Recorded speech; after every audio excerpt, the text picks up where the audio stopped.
Et cet enfant intérieur, il est très en lien avec cette âme supérieure, celle qui a engrammé énormément de mémoire. Et il y a vraiment comme quelque chose qui se frotte comme ça.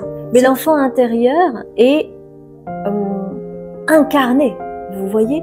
C'est vraiment par rapport à ce que vous avez vécu ici-bas. Et à un moment donné de votre vie, on appelle cela la crise existentielle par exemple, où on se rend compte qu'on est déconnecté parce qu'on ne se sent pas bien. Pourquoi on ne se sent pas bien? Parce qu'on est coupé de soi-même. Parce que l'enfant intérieur est en lien avec l'âme supérieure. Et donc, quand on est déconnecté de cela, eh bien, on est finalement déconnecté de son soi authentique. En privilégiant le soi social. Alors que nous avons une mission de l'âme.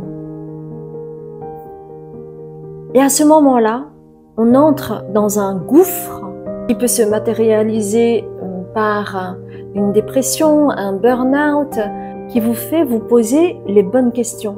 Mais je ne suis pas heureux, heureuse alors que j'ai tout à ma disposition.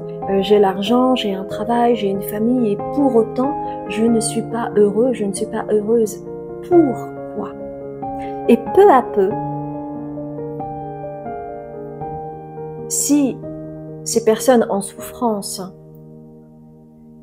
recherchent des réponses, elles vont bien voir que tout mène à cet enfant intérieur qui n'a pas été guéri, qui n'a pas été écouté, qui n'a pas été reconnu et qui n'a pas été aimé puisqu'il a été oublié dans une cave, dans l'obscurité, puisqu'il a été enfoncé, enfoncé, enfoncé, comme les émotions. Et quand on est coupé de soi, on ne sait plus qui on est, on ne sait plus pourquoi on est là.